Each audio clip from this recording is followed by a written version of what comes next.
Can you hear me okay? Great. I'm Brian Rickey. I'm the program director for the internal medicine residency, and um, wanted to introduce our speaker today, Dr. Mansour.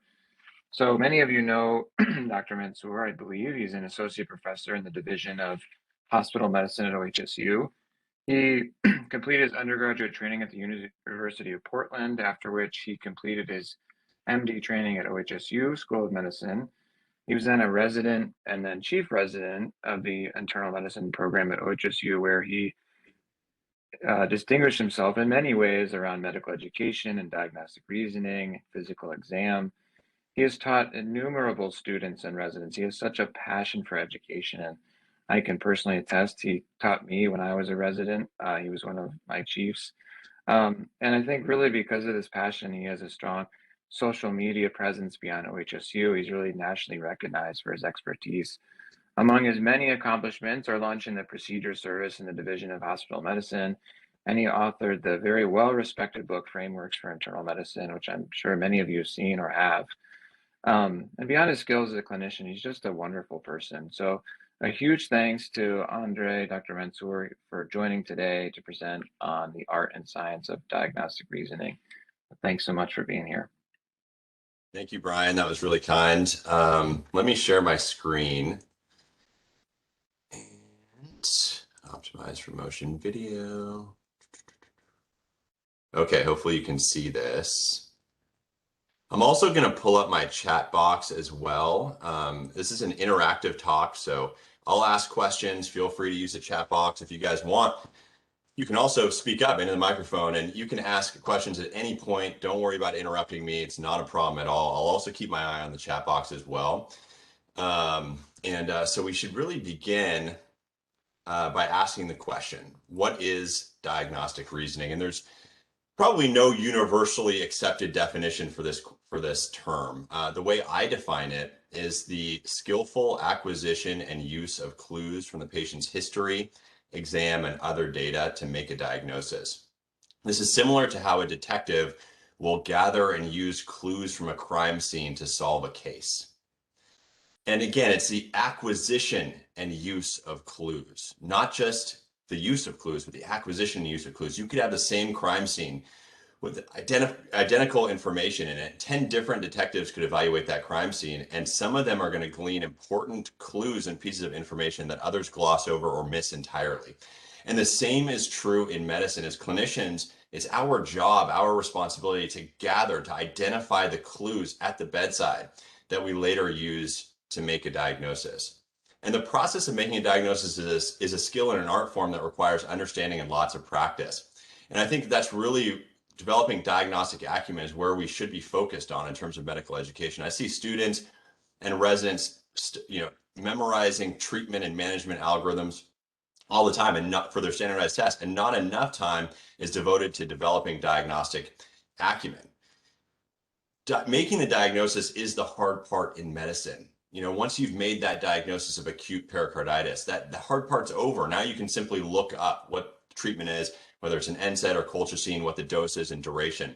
But unlike treatment, the process of making a diagnosis is not so simple. It can't simply be looked up. And a clinician has to do three things to make a diagnosis, three basic things. Number one, we have to know what information is important to acquire. We don't want to be the type of clinician that asks a head-to-toe review of systems on every patient we see, hoping to stumble upon a clue, or do a head-to-toe physical exam on every patient we evaluate, hoping to uncover some abnormality, or perform every lab test imaginable, hoping that we find something that's wrong. We want to be a lot more efficient, and we want to let information as it comes to us, we want to let that information shape the questions that we ask in a hypothesis-driven way. But it's not enough to know what information is important to acquire. We have to have the skills to acquire that information. What do I mean by that? For example, we may realize that the lung exam is important in a case of dyspnea that we're seeing, for example. But we have to have the skills to properly perform a lung exam. Otherwise, it's useless to know that, a lung exam would be helpful here. but we have to have those skills to percuss the dullness or auscultate the rouse. So again, it's knowing what information is important to acquire, but then having the skills to acquire that information is really important. And then number three, we finally put all of those clues together and synthesize them to make a diagnosis. And all three steps are related. Without one, you can't do two. Without two, you can't do three. And without three, you can't make a diagnosis. Now, I mentioned standardized tests. They do play a role. Obviously, they play a role in medical education, but to me, too strong of a role, really. They create this fantasy world in my mind where we're given all of the clues that we would need to solve a case right up front on a silver platter. And all we're asked to do is synthesize clues from that vignette and sort of come up with the answer based on synthesis. They tell us that the patient was in India last summer. They tell us that there's an S3 gallop on exam. Well, in reality, patients don't show up to us with signs saying, I was in British Columbia, 2 summers ago, or, I have an S3 gallop. Just listen right here, where the marker, where I have a marker on my chest. That's not reality. So, it's our responsibility to gather those clues. In the case of the travel history, we have to recognize that travel history is important in this case and then ask that question. In the case of the S3 gallop, we have to recognize, number one, that listening to the heart is important in this case. Number two, we have to have the skills to properly listen to the heart. Number three, we have to be able to hear that extra sound and identify it as an S3 gallop. And number four, we have to understand how that S3 gallop shapes or influences the case. So it's multi-layered. And by the way, that's why computers will never replace clinicians. I think we can imagine a world, and it I think already exists really, where you can plug in a bunch of clues into a machine or an instrument, and it will output a differential diagnosis or even a diagnosis for you. Well, someone has to gather the clues that go into that machine, and that's what a clinician does. So there will always be a role for clinicians in the diagnostic process. And I'm going to illustrate how important those first two steps of the diagnostic process are. Again, knowing what information is important to acquire and having the skills to acquire that information, immensely important in diagnostic reasoning. I'm going to illustrate that by taking us through 3 cases. And in each of these cases, the patient's presented with dyspnea. So here's the first patient coming in with dyspnea, and there are 3 images of the patient projected on the screen, one of his mouth, one of his hands, one of his chest wall. And here's where the talk becomes interactive. So I'd like you guys to, use the chat box or unmute yourselves if you prefer, and just identify some of the findings that we're seeing here in these photographs, and then we'll kind of try to put it together to make a diagnosis. So what do you notice? Yeah, so Zara and Navar are recognizing high arched palate. That's in the first image, and that's an ogival arch. It comes up and it peaks even higher to a point up at the very tip. That comes from the ogival arch. It comes from the Gothic era architecture, and it describes that type of arch. It's not a smooth ceiling. It comes up and then goes up to a point. So good. So he has a high arch palate. He has, let's see, arachnodactyly. His fingers are long and spindly-like, spider-like. And that's where that term comes from. And it's hard to appreciate that without seeing sort of a control. And here's a control. That gloved hand is my hand. And I can palm a basketball for frame of reference. So really long fingers, and that's arachnodactyly. And then someone mentioned the chest wall deformity. He has pectus carinatum, or pigeon chest, as it's colloquially referred to.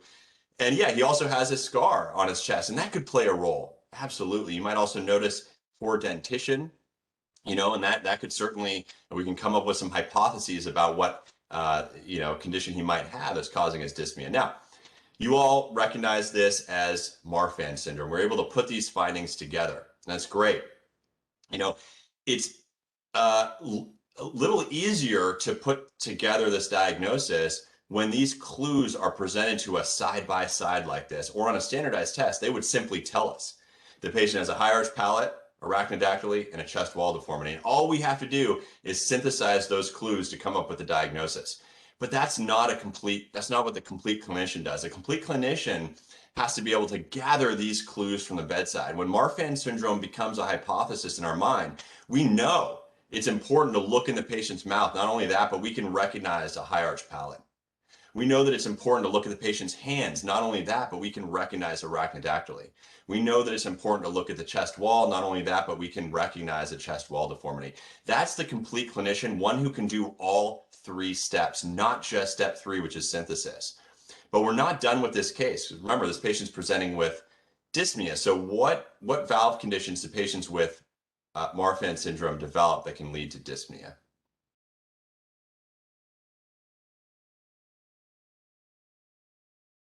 Yeah, mitral valve prolapse is one possibility. What's another possibility? Aortic regurgitation, they get aortic root dilatation, and that causes aortic insufficiency or regurgitation. Now, if we're thinking about aortic regurgitation, when we go to listen to the patient's heart, what would we anticipate hearing? And I have to just take a moment to emphasize how important anticipation is in medicine, especially when it comes to the physical examination. When we anticipate something, it makes us much more likely to appreciate it. You know, there's an expression, the eyes can't see what the mind doesn't know, or in this case, the ears can't hear what the mind doesn't know. So we should be, especially when it comes to this particular finding, exactly, a diastolic murmur. Diastolic murmurs are sometimes difficult to hear unless we anticipate hearing them. And that makes it much more likely that we will hear that particular murmur. So we are over the patient's, that's Erb's point. You can see where we're listening, the kind of the middle of the left sternal border. We're using our diaphragm, and this is what we hear.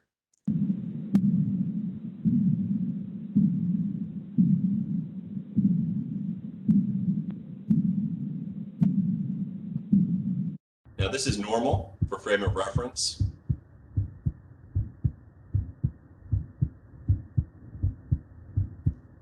So normal S1 and S2. I don't hear really S1 or S2 in our patient. I just hear a long decrescendo murmur, and the length of it is a clue that we're in diastole, because diastole is longer than systole. So this is a long decrescendo diastolic murmur in our patient.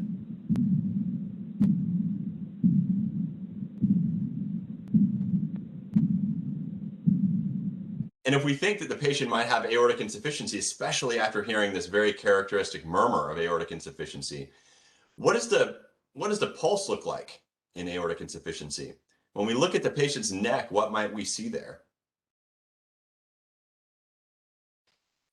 Rand, good thought. It's typically delayed in aortic stenosis, but in aortic insufficiency, because of the big bolus of blood that's ejecting with each heartbeat, you actually get a bounding pulse, as Hunter mentioned, and it's called Corrigan's pulse when it's in the neck, and there it is. Hopefully we can all appreciate that really large arterial pulse. Again, something that would be easily missed unless we were primed to see it. So anticipation is key. And we're, of course, able to put all of these findings together, these clues, and come up with a diagnosis of aortic insufficiency. But we didn't do it by reading a clinical vignette that gave us all the clues. We recognized these clues. We gathered those clues at the bedside. And that's the key in terms of my definition of diagnostic reasoning, the skillful acquisition and use. Not just use, acquisition. We have to be able to acquire these clues from the bedside. Let's move into patient number 2, again, presenting with dyspnea. And we're looking at his jugular venous pulse. And what do we notice here about his jugular venous pulse? And of course, the video is annotated, so use that because it's a helpful annotation.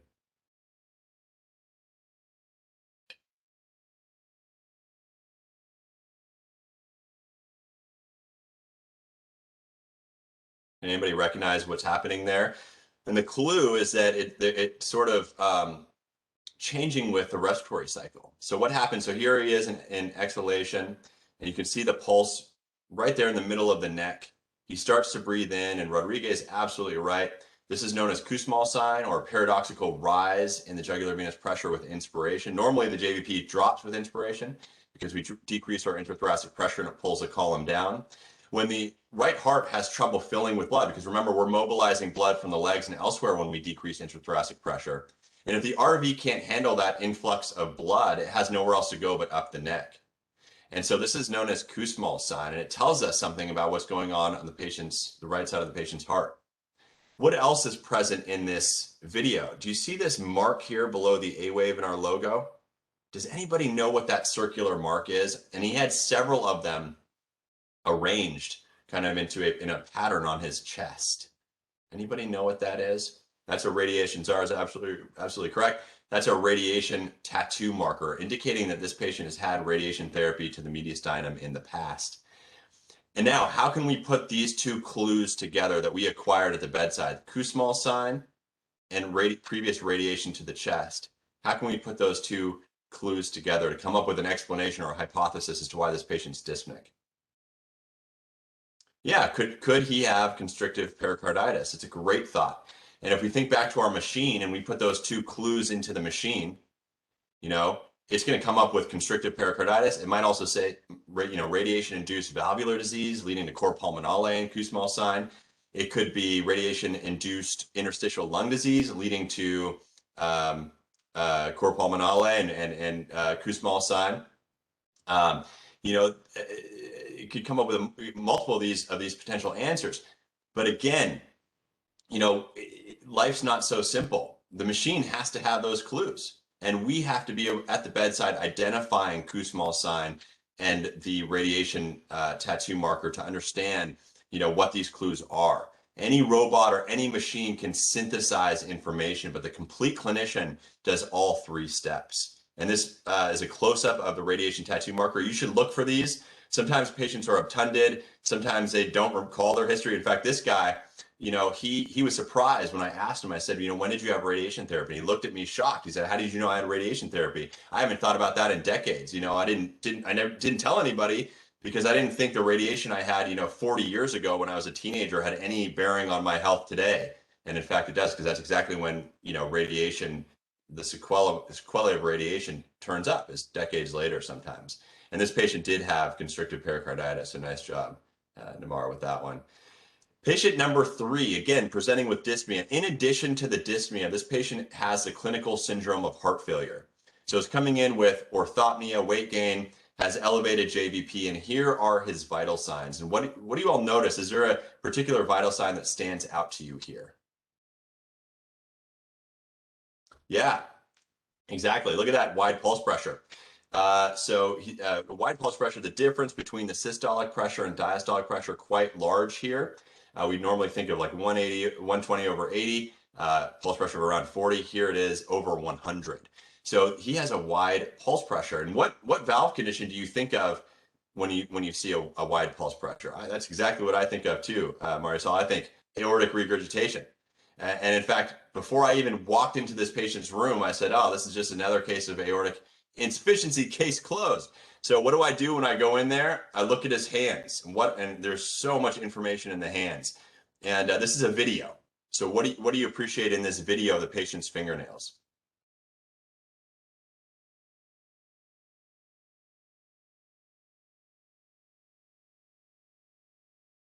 And the clue is it's a video. Yeah, this is Quinky's pulse. The nail bed's pulsating. If you look, once you see it, you see it.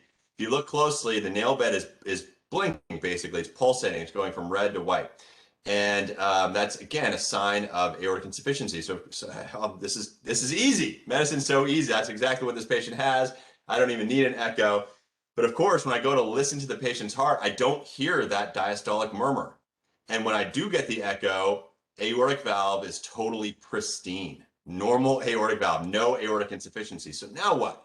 Well, it turns out that wide pulse pressure and Quinky's pulse are not specific for aortic insufficiency. They're physical findings of a hyperkinetic state, high output physiology.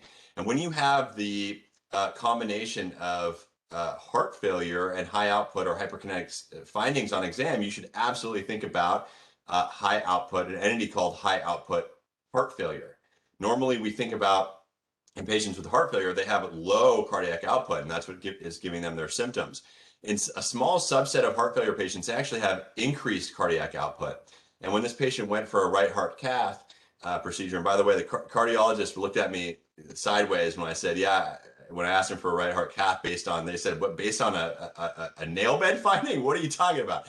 So he got the right heart cath, and his cardiac output was 13 liters per minute, which is almost 3 times normal, confirming the diagnosis of high output heart failure. High output heart failure is one of those diagnoses in medicine where it's a diagnosis, but it's not the diagnosis. It's like anemia. Yeah, you can diagnose anemia, but what's causing the anemia? That's the real diagnosis. So what are the sort of the common causes of high output heart failure? Yeah, so beriberi, wet beriberi, which is thiamine deficiency, AV fistula, exactly. Things like liver disease can do it. Paget's disease, which is really fistula in the bone marrow, and pregnancy can do it. Obesity, there are other things. Now, if we're thinking about wet beriberi, what's the most common cause or risk factor for wet beriberi thiamine deficiency, at least in our part of the world? Yeah, alcohol use. So you go back and you ask a hypothesis-driven question, and it turns out that the patient's drinking 4 to 5 glasses of wine a day, which is setting him up for thiamine deficiency. And so, of course, we test our hypothesis with a level, and his thiamine levels are almost undetectable, confirming the diagnosis of wet beriberi. Why is this case so important to highlight in particular? Well, I think most often this patient would have been, the clinical syndrome of heart failure would have been recognized.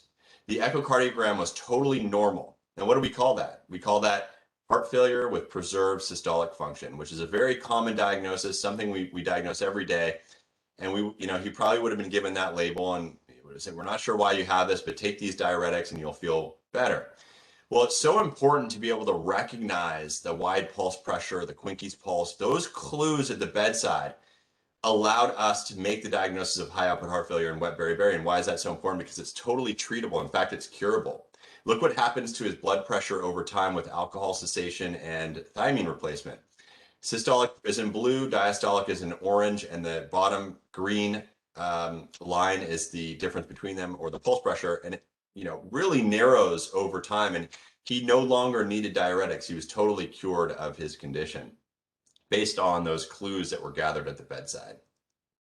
So to summarize the talk to this point, to make a diagnosis, clinician has to do 3 things. 1, know what information is important to acquire, have the skills to acquire that information, and then synthesize that information to make a diagnosis. Those 3 steps. We're going to focus the rest of the talk on step number 1, which is knowing what information is important to acquire. Step number 1, it's arguably the most important step. So how can we do this? Well, one strategy is to develop a differential diagnosis. Anytime I'm seeing a patient, I always try to identify some symptom or some physical finding or some lab abnormality that I can build a differential diagnosis around. And the earlier you do this, the better. Why? Because now your interaction with that patient is going to be entirely hypothesis driven, and it's going to make you a lot more efficient. And that differential diagnosis will be a collection of hypotheses, and it will tell us what information we need to gather from the patient to rule in or rule out that particular hypothesis. So in the case of heart failure, if that shows up on the differential, well, that tells us, okay, I need to ask questions about, orthopnea, PND. I need to look on an exam for elevated JVP specifically. If I didn't listen for an S3, I need to go back and listen specifically for an S3. So it becomes very hypothesis driven. And by the way, all you need is a history and physical to make 90% of diagnoses. I think this is a really critical point. Part of diagnostic reasoning is being a steward when it comes to ordering tests. When we order the quote unquote shotgun approach to medicine, where we just order a bunch of labs and tests, that comes at a high cost to patients, both literally because testing costs money, and figuratively because testing often begets more testing and sometimes begets invasive procedures. So imagine if I order a CAT scan unnecessarily on a patient and it shows a lesion in the liver that's totally benign and not causing any harm to the patient. Well, now we're obligated to biopsy it. Now during the biopsy, the patient starts to bleed to death, and now they're fighting for their life in the ICU, all because of an unnecessary CAT scan that was ordered. Take case 3, for example. Do we order thiamine levels on every patient that we see? No, definitely not. We don't practice medicine that way. We ordered it because it was a hypothesis, and it confirmed our hypothesis in that case. So more on differential diagnosis. It really is more than just a list. That's an important point.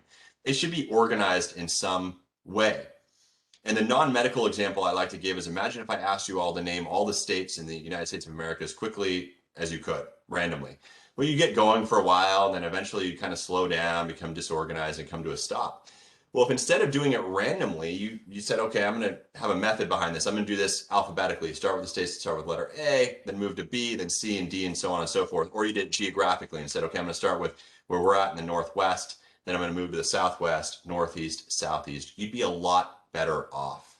And the same is true in medicine, especially for internists. We're asked to remember or recall long lists of differential diagnoses. There's 30 things that can cause chest pain, 30 things that can cause dyspnea.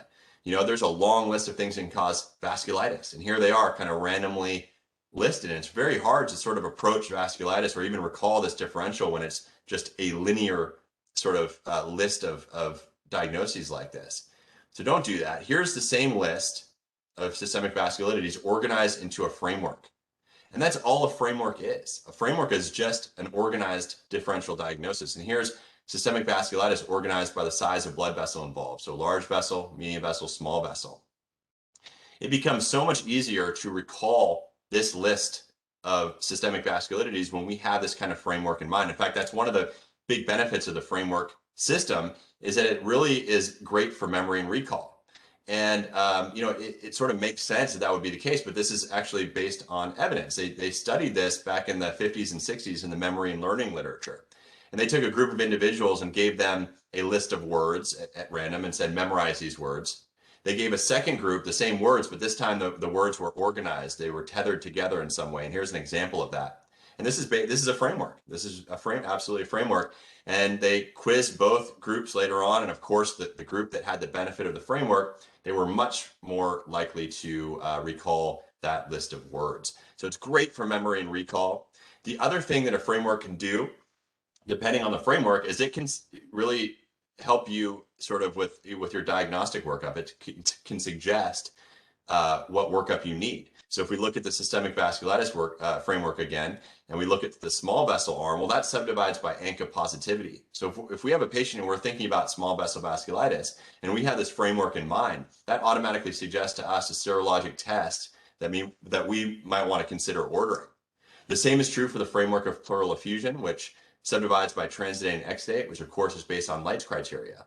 So anytime I have a patient with a pleural effusion, I'm automatically thinking in this framework, and I'm thinking we need to not only do a thoracentesis, but we need to send that fluid for LDH and protein, because we need to know the nature of that fluid. We have to understand what Light's criteria, if it meets Light's criteria or not, to know if it's an exudate or a transudate. And that helps us narrow the differential diagnosis. The same is true for the framework for hyponatremia. Another example, if we look at the hypotonic arm, it subdivides by volume status. So even before I walk into the room, if I know a patient has hyponatremia, I'm automatically thinking, what history questions do I need to know? Do I need to ask that patient to get their volume? Have they been eating and drinking? How about diarrhea or vomiting? On exam, I'm paying very careful attention whether they have pitting edema or their JVP is elevated. So it's really great for embarking on a diagnostic pursuit as well, to have a framework for problems in medicine. So we're going to take what we discussed and we're going to apply it to a case. And this is a case from the book. And we're not going to go, you'll notice that I've concealed a lot of the information from the case, because we're not going to go the standardized test route where we give all the clues up front and we just synthesize. No, we're going to read the bare bones of the case. We're going to pick a problem from the case to build a framework around. And that framework will serve as our collection of hypotheses, and it will tell us what information we would want to gather from this patient. We'll gather that information and then we'll solve the case. So this is a 51-year-old man with a history of chronic hepatitis C infection with cirrhosis, and he presents to the ED with shortness of breath. He's been followed by a hepatologist for management of hepatic encephalopathy, ascites, and esophageal varices, which have been stable for several years. The patient has a history of shortness of breath that typically resolves following large volume paracentesis, which he has occasionally required. However, over the past few months, the patient has noticed progressive dyspnea despite control of the ascites. Heart rate is 100 beats per minute, respiratory rate 24 breaths per minute. Hemoglobin oxygen saturation by pulse oximetry, or SpO2, is 85% on room air. An ABG shows a pH of 7.48, partial pressure of carbon dioxide of 32, and a partial pressure of oxygen of 56 millimeters of mercury. What is the most likely cause of hypoxemia in this patient? So now we're ready to pick a problem from this case and build our framework around it to understand what our collection of hypotheses are and what problem can we pick from this case. There's probably several obvious choices. dyspnea, hypoxemia, I think either is a good choice. And by the way, sometimes patients come in with multiple disparate problems. It can be really helpful to consult multiple frameworks for those problems and sort of focus on where the overlap is between them. And that's kind of how a Venn diagram works. For the purpose of this talk, I like Rodriguez's idea. We're going to go with hypoxemia. And before we get into the framework, just a few basics on hypoxemia as review. Like most things in medicine, at least if you're anything like I am, I will learn things, forget it, relearn, re-forget, relearn, and that cycle almost in perpetuity. Eventually things start to stick, but we're going to just review hypoxemia for a moment. Just one slide. What is it? It's the physiologic state in which the partial pressure of oxygen in arterial blood, or P-AO2, is low. And what's normal? Well, normal is defined as 80 to 100 millimeters of mercury. And we all remember this hemoglobin oxygen saturation curve. And on the x-axis, we have the partial pressure of oxygen in arterial blood. And obviously, as that goes up, so too does the percent saturation of hemoglobin, but it doesn't do so in a linear fashion. This is like sort of an S-shaped curve. And the two numbers that I commit to memory, and I would encourage you all to as well, anytime I'm thinking about hypoxemia and SpO2, is 27 and 60. Why 27? Because that corresponds to 50% hemoglobin saturation. Why 60? Because that corresponds to 90%. So those are just two nice frames of reference to have in your head when you're thinking about hypoxemia and SpO2. Now, let's build our framework for hypoxemia. The first branch point here is whether the patient has a normal AA gradient or elevated AA gradient. And I know some of you are thinking, oh man, AA gradient, this stuff, it's making me nauseous. I hear that, but we're going to make it easy. And I think you guys will really like this approach to hypoxemia. It'll make the next time you see a patient with hypoxemia so much easier. So that begs the question, what is an AA gradient? Well, an AA gradient is the difference in partial pressure of oxygen between the alveolar space, or big A, and the arterial space, little a. This is just how our body works. We breathe oxygen into our alveolar space, and that's the partial pressure of oxygen here, and it diffuses across into our arterial side, and that's little a. So this is big A, and this is little a. So the AA gradient is simply measuring the difference in oxygen content here and here.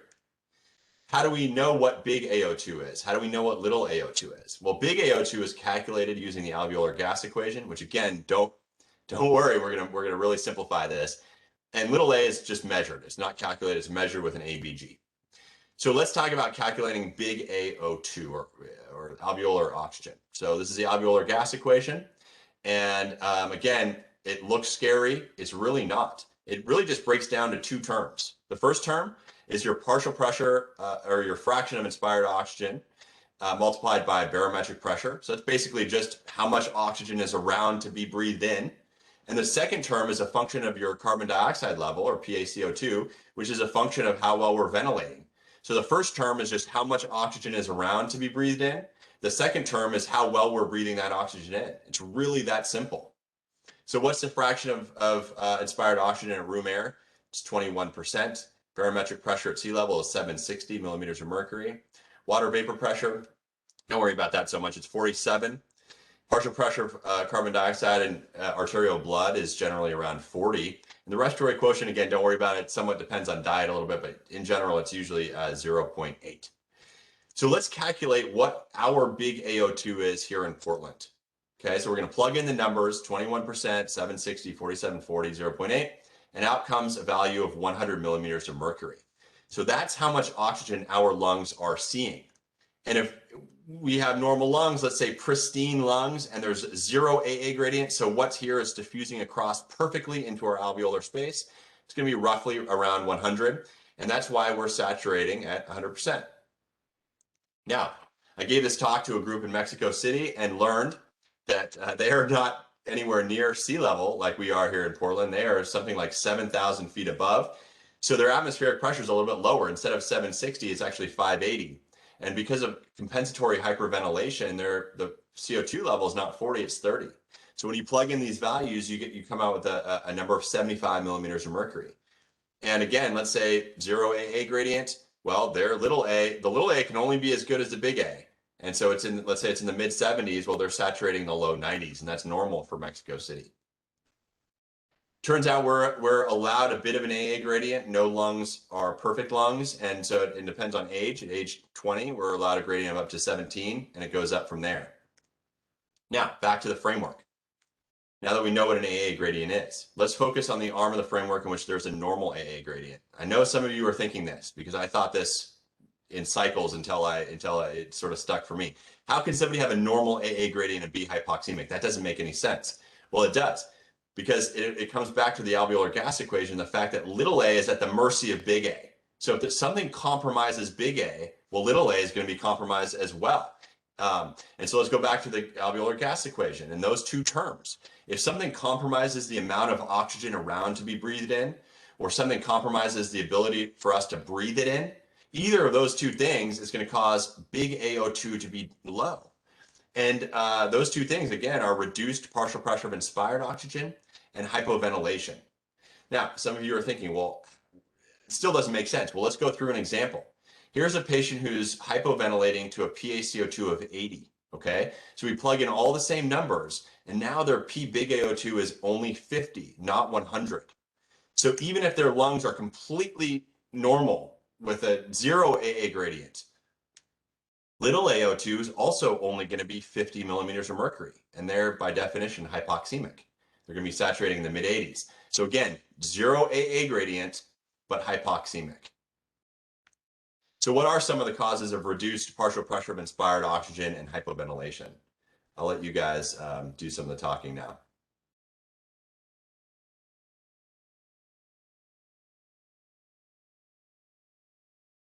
Obesity, hypoventilation syndrome. Absolutely. Yep. It's good thought. Opioids, yeah. So toxins like opioids and benzos, altitude we mentioned already. Yep. Polluted air, you know, and 4th of July, we have this absurd tradition of blowing things up and creating polluted air for everybody. And so the partial pressure of oxygen goes down if you're around air that's polluted. So we'll fill this in, and those are all the causes of hypoxemia with a normal AA gradient. Now let's shift gears and talk about hypoxemia in which there is an elevated AA gradient. So again, to review, this is now, there's a big difference now between the oxygen here and the oxygen here. So something is preventing oxygen from equilibrating across. And it turns out there are 4 main mechanisms for this. One is something known as dead space. This is VQ mismatch. So V refers to how well the lung is aerated. Q refers to blood flow to the lung. Generally, we want it to be 1-to-1. When V is bigger than Q or Q is bigger than V, that's known as VQ mismatch. And the first one here is we have good V. We have good V, but poor Q. So that's VQ mismatch is known as dead space. In the second mechanism, we have good Q, but poor V. Something is filling the alveolar space here and not allowing aeration. And that's known as physiologic shunt. And then here we have good V, we have good Q, but there's some thickening here, some process that's impairing the ability of oxygen to diffuse across. And then in the last category, we have good V, good Q, no thickening in the membrane, but we have deoxygenated blood making its merry way right across the alveolar space and into the pulmonary venous side.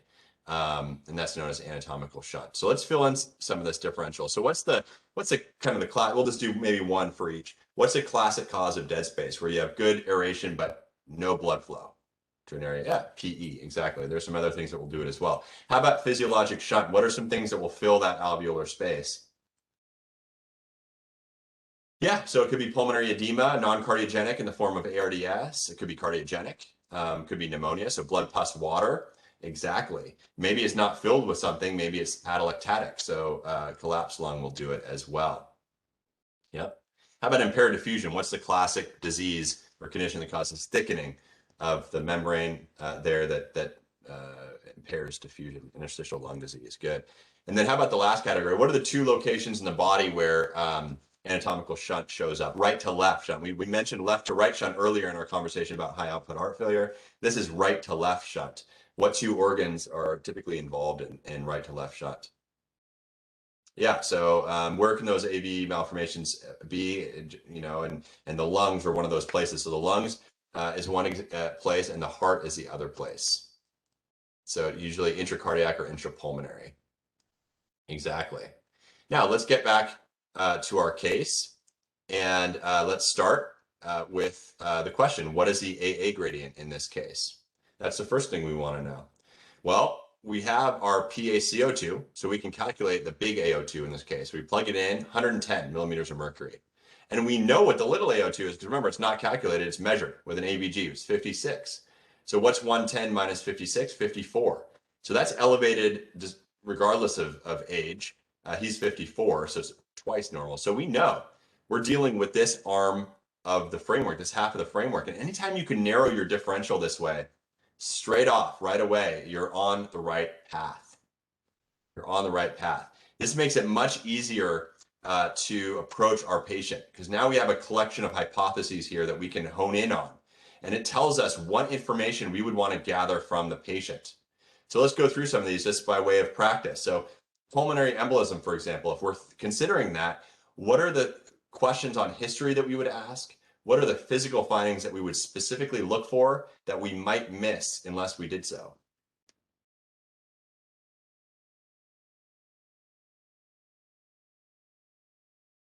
What do you ask? Yeah, what are the risk factors? Exactly, what are they? Yeah, recent surgery, immobilization, do they have a history of cancer? Absolutely. Oh, go ahead. Travel, Long plane flights. Do we ask every patient we interview about if they've been on a long plane flight recently? No, that'd be weird. And we would never get through an interview if we asked all of these specific questions of these patients. So we asked that specific question. If we have a hypothesis, though, we would look on exam for elevated JVP, RV heave. How many patients do I see with RV heaves that go completely unnoticed because nobody looks for it? So if you look for it, you'll find it. Loud P2, indicative of pulmonary hypertension. Good. How about pneumonia? Here we would ask about cough, purulent cough, fever, chills. We would look for focal findings on lung exam. We would order a chest x-ray and look for consolidation. I'm not anti-technology, but it has to be done with a purpose in mind. Interstitial lung disease, we're asking about workplace exposures. We're on exam listening for a particular type of crackles, Velcro-like crackles. Absolutely. How about anatomical shunt? What are some physical findings you might look for there? How about the hands again? I told you, mentioned the hands are a rich source of information. We saw Quincke's pulse earlier. Yeah, look for cyanosis. Yep. What about the fingertips? What can happen there? Clubbing. Perfect. Those are things that will go missed. Will go missed unless we anticipate seeing them. Now, our patient has cirrhosis. So what are a couple things? Anytime you see a patient with cirrhosis that's coming with dyspnea, we should think about a couple particular things.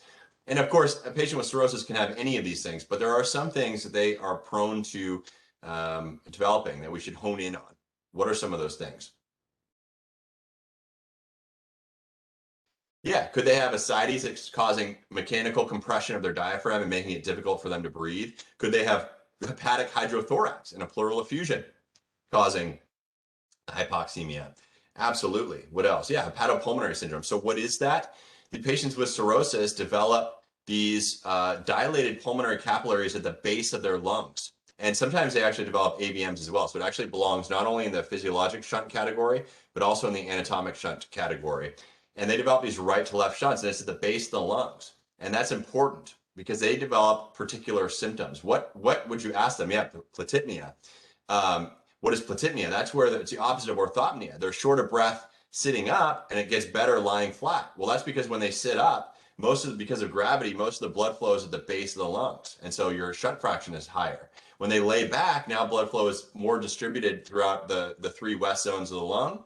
And so you have less of a shunt fraction because the blood is not is sort of evenly distributed and not focused on the base of the lungs. Exactly. So they could develop platypnea, and that's something you might specifically ask the patient with that you are considering hepatopulmonary syndrome in. We're also thinking about, hepatohydrothorax. So we're going to think about our lung exam, percussing for dullness. Yeah, portopulmonary hypertension is another great thought, Alan. Absolutely. So let's get back to our case, and we're going to unveil some information from the first paragraph. We learn that the breathing seems to improve when the patient lies on his back. Well, there we go. That's platypnea. In the second paragraph, we learn that the hypoxemia improves when the patient goes from an upright to a supine position, and that we didn't mention it, but that's orthodeoxia. Platypnea is a symptom, orthodeoxia is the sign.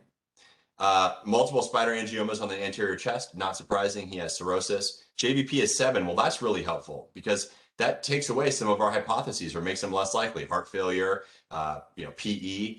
The lungs are clear to auscultation, that makes pneumonia or hepatic hydrothorax less likely. And there's an image of the patient's hands. What is present there in that image? Clubbing, exactly.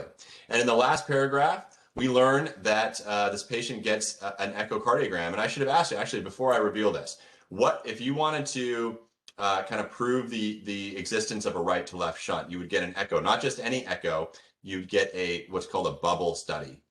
And how does that help us? Well, what they do is they take saline and they agitate it. So it's called agitated saline, where they mix it up and create a bunch of micro bubbles.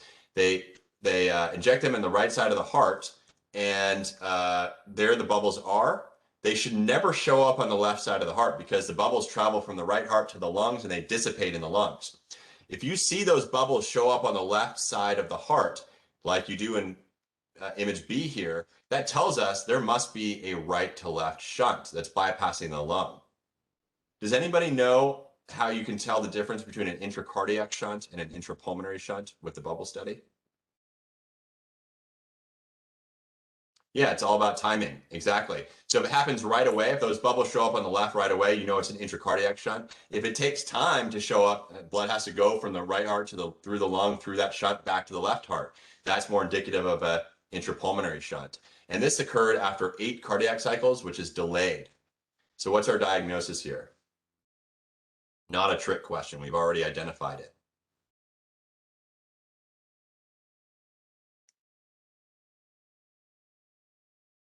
Yeah, intrapulmonary shunt. This patient has hepatopulmonary syndrome, which is, by the way, a diagnosis that's said to be rare. I'm not sure how rare it is, to be honest. I think it's just being missed. I think the critical findings are clubbing on exam, platypnea, and orthodeoxia. And I just don't think we're asking hypothesis-driven questions because a lot of times that hypothesis is not present in our minds. These are just a couple of examples from over the years of hepatopulmonary syndrome that I've seen.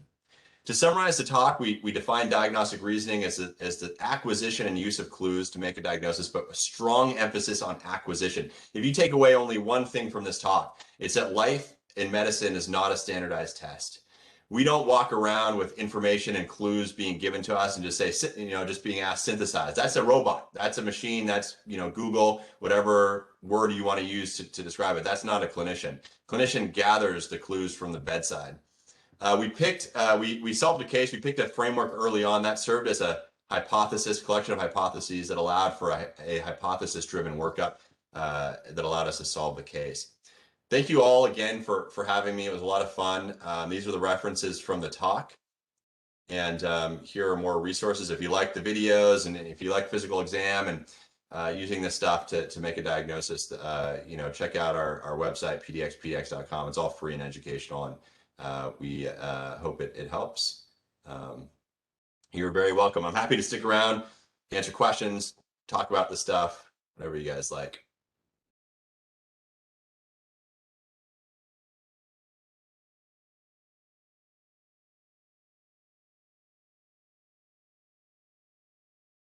I got Hunter to stay the entire time. He said he was going to leave early, but he's still here.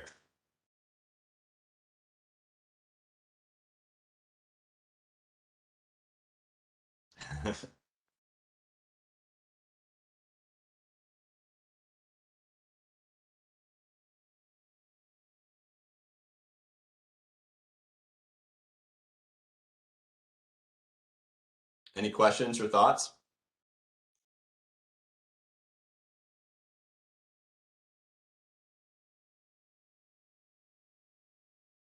Any way you can share these slides with the residents? Yeah, so Cameron, absolutely. If you go to that YouTube channel or the website, this lecture has been given before and recorded, and I think JC's recording this lecture as well. So we can, distribute it to whoever is interested. Absolutely. Yeah, Cameron, that's a good question. We could put the slides, the info up on our residency website. And actually, what we should probably do too is link to some of these resources that Andre's sharing. So I think that would be just fantastic. We also have a copy of Frameworks for Internal Medicine for our program that Dr. Mansour has donated. It's just, I have to go meet him and pick it up at some point. Rodriguez, good I question. can share my copy too, There we with go. whoever is interested. Rodriguez, I would say for me, as an overall textbook, I like Sapira, the art and science of bedside diagnosis. Is a great textbook, and it encompasses all of the exams from neuro to cardiac to the room exam, GI, etc. If you're specifically asking about the cardiac exam, there's a lot of textbooks that are written just about the cardiac exam. My favorite is Bedside Cardiac Diagnosis by Marriott from the early 90s. That has short chapters, easy to digest, and I really like that book a lot. Physical Diagnosis Secrets by Mangione and actually Pete Sullivan as a co-author on the most recent edition of that book. It's phenomenal. It gets into the history, and it's just really kind of a joy to read. So those would be the recommendations.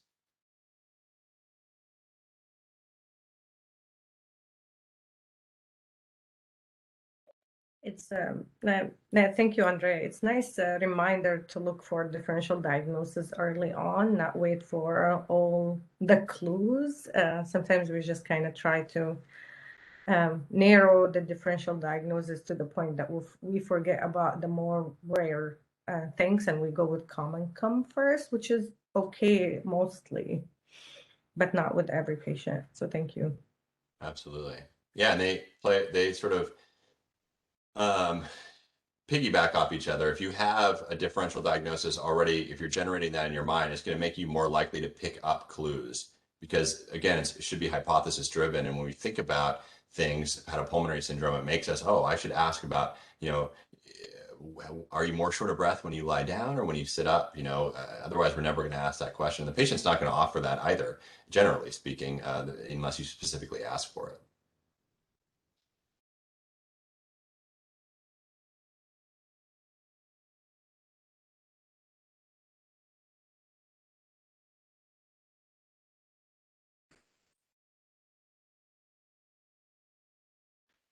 The word differential is a short form of differential diagnosis.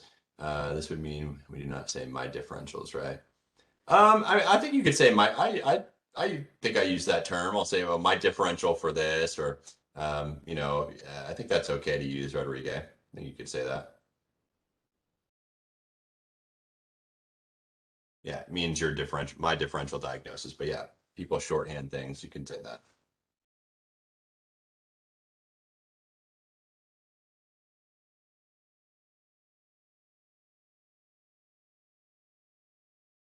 Differential. Oh, differentials. No, you would say differential. My differential for X problem. But if you were speaking with plural in mind, like you were saying, my differentials for X, Y, and Z problem, you could use the word differentials there. But yeah, in general, my differential is what you would say.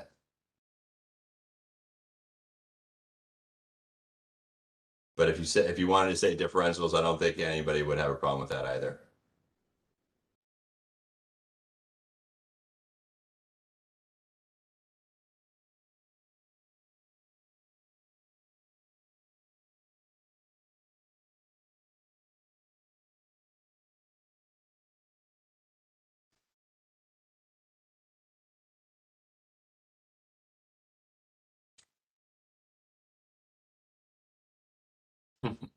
Anytime you want.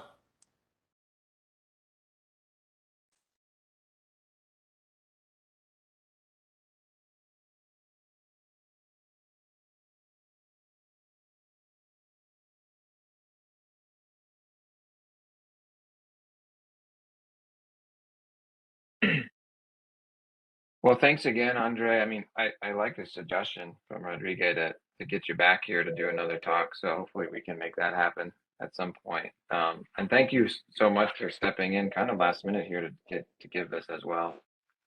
No problem. Happy to do so, Brian. would be happy to come back anytime. For faculty, you saw the link there from JC. You can get CME credit for this talk. So, yeah, thanks again, everyone. There's a couple last minute questions here. So how can we teach diagnostic reasoning? Yeah, I think role model behavior, really focus on the hypothesis driven nature of it. I think that really helped me when I was learning about diagnostic reasoning and sort of coming up with a differential. And remember, it's not just a one and done. So I almost never end my encounter with a patient just after one go. I'll sit down and I'll sort of review my differential or my framework, and then that'll make me think, oh, I didn't ask about this question. I need to go back and I need to look specifically on exam for this. So don't be afraid to go back and forth.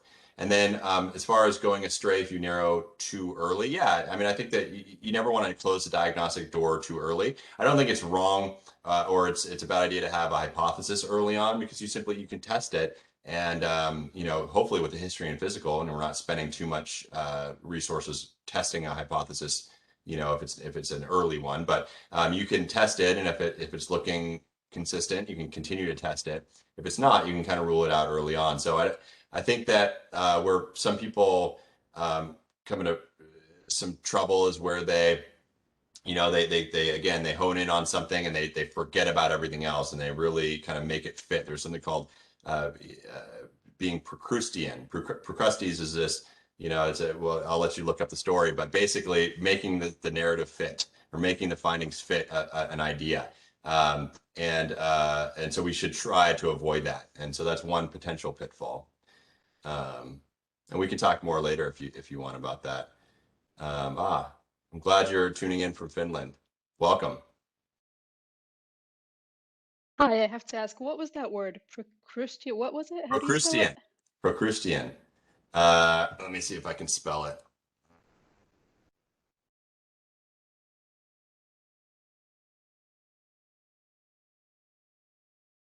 Let's see. Oops. Yeah, it comes from it's with an R. Here, hang on one second. Where are you? So there's the story. It's an old story, and it comes from this. I think he was a king, or he owned some land or something, and he would have guests arrive. And when he basically had one guest room, and he had a bed for the guests, and it was one size. And sometimes you'd have guests who were tall, and sometimes you'd have guests who were short. And he would never adjust the bed; he would adjust the guest. So if they were too short for the bed, he would stretch them out to make them fit the bed. If they were too tall for the bed, he would chop off their legs to make them fit. So if you have this idea, you can sort of make the story fit if you really stretch it, or shape it to try to fit your narrative. And so that is a problem that we run into in medicine, and so it's always good to keep that in mind. Are we being Procrustean here when we're trying to make this diagnosis fit? Ireland, awesome. Pakistan, great. Cameroon, wow, awesome. All right, well, I think we're over the hour, but again, thank you so much for being here, and I'm happy to come back anytime.